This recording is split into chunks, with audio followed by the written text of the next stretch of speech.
Welcome back and thanks for staying with us. As Malaysia marks its 61st Malaysia Day on September 16th, the nation reflects on its journey of unity, diversity and progress. Now, it's a country known for its rich multicultural fabric.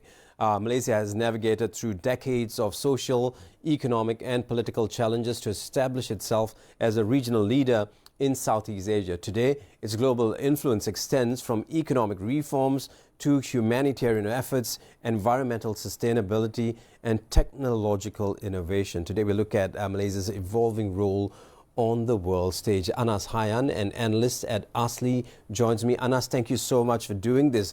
Now, I'd like to begin here with the success of the Madani government in maintaining a unity government. It's been a tough one for them. How do you think the nation's political stability can serve as a model for developing democracies around the world? Anas?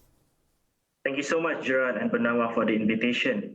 The unity government is approaching its second year mark soon, and what we can see is that the government is currently very stable and has achieved various economic, investment and reform successes, which has placed Malaysia as a top destination regionally. The stability we enjoy comes from the legitimacy of support from members of parliament, and it's also followed through via support from the civil service, private sector, NGOs and CSOs.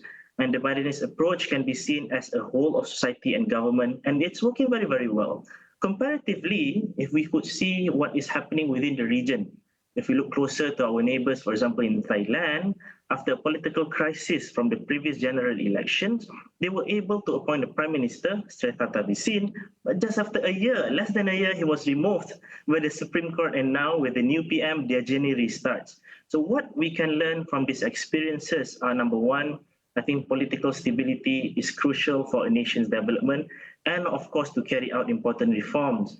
And number two, there needs to also be check and balance within a stable government. Accountability, good governance, and transparency would be important.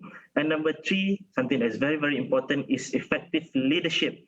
A leader's ability to maintain credibility, and of course, to handle diplomatic challenges plays a very big role, I think, in stability and direction of the government. And PMX has shown himself to be adept to this. Right. While you're saying that, also let's not forget there was a time we kept changing prime ministers, and if it's not for the royal institution or the Majlis Raja-Raja, we would have seen problems of that nature too. Now, moving along, how does Malaysia's experience in promoting unity among diverse ethnic groups offer lessons for other countries facing racial and religious tensions? And given what we're seeing in Malaysia right now with so many conversations rife within social media, do you think we should be giving lessons also? This is just something which came in as a thought while I'm asking you this question, which we have already wrote out for you. Thank you so much, Gerard. I think that's a very important question, looking at the context now, because Malaysia's journey as a multiracial nation teaches us many lessons about unity. While tensions occasionally surface, as you mentioned, the overarching goal has always been to forge cohesive society and to prioritize peace and prosperity. We've built this over many years, thanks to the leadership of our forefather. Thankfully, we also buy our food, sport, and our love for public holidays. But more importantly, as a Muslim majority nation, the people would also have to come back to the foundation, in which in the Quran, Surah Hujurat, verse 13, it was mentioned that God has created you into male and female, and from different tribes, so that you may know one another. And it is our leaders who must bring us together. So what we see around the world is that, for example, in the UK, as you mentioned, Gerard, the riot tension was fueled by misinformation and disinformation through social media.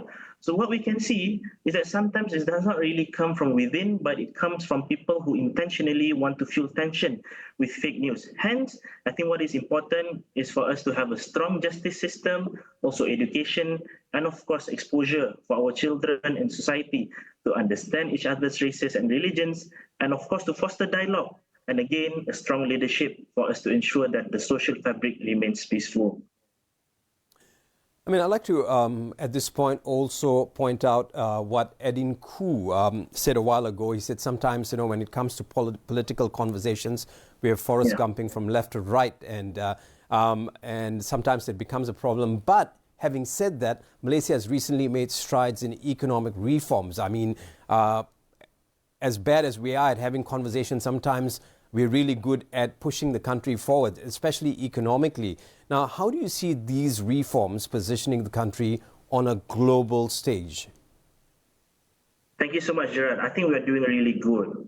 We have propelled ourselves to be a more prominent figure in the stage globally. The numbers can speak for themselves. For example, our GDP growth has recently hit 5.9%, which has exceeded forecasts by analysts, and of course underscores the dynamic growth that we are currently experiencing.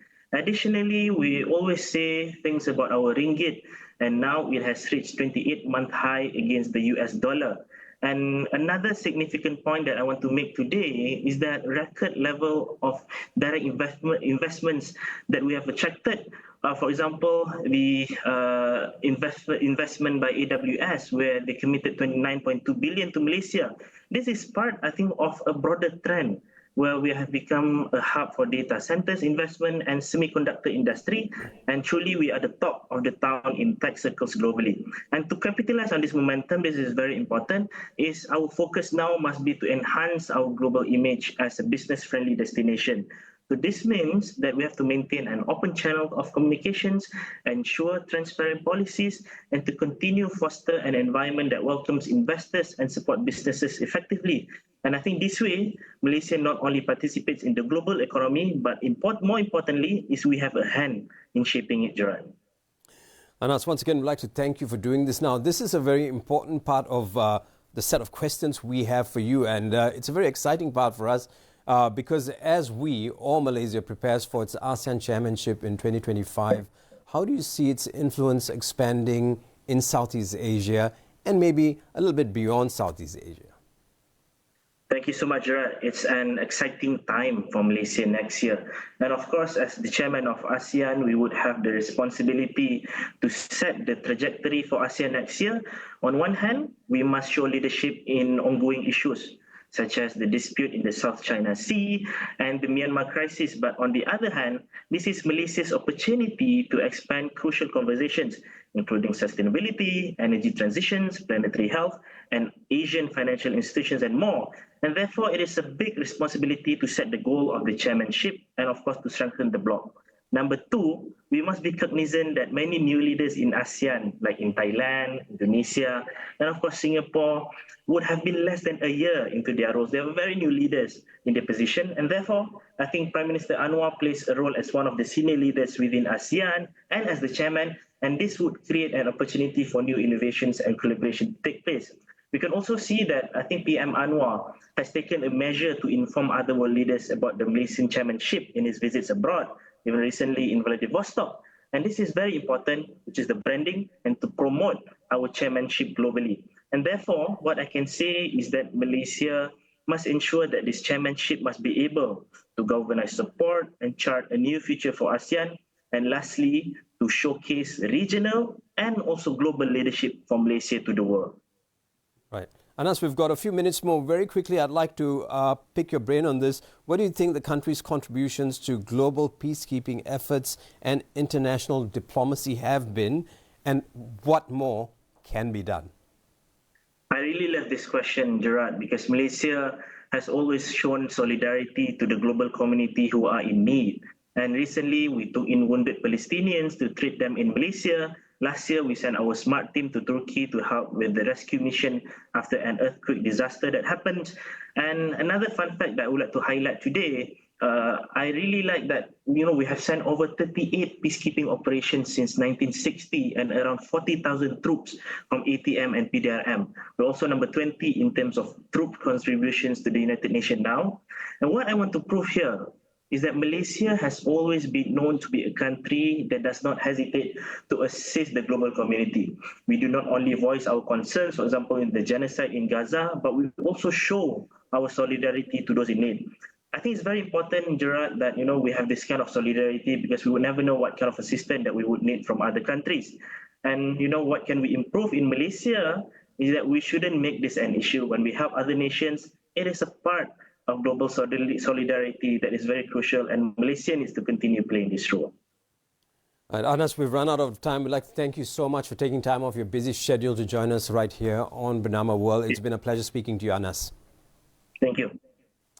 Thank you very much. Anas HAYYAN, Analyst, Asian Strategy and Leadership Institute, better known as ASLI to a lot of us here in Malaysia. It's time for another quick break. I'll be back with more updates. This is The World on Bernama TV. Stay with us.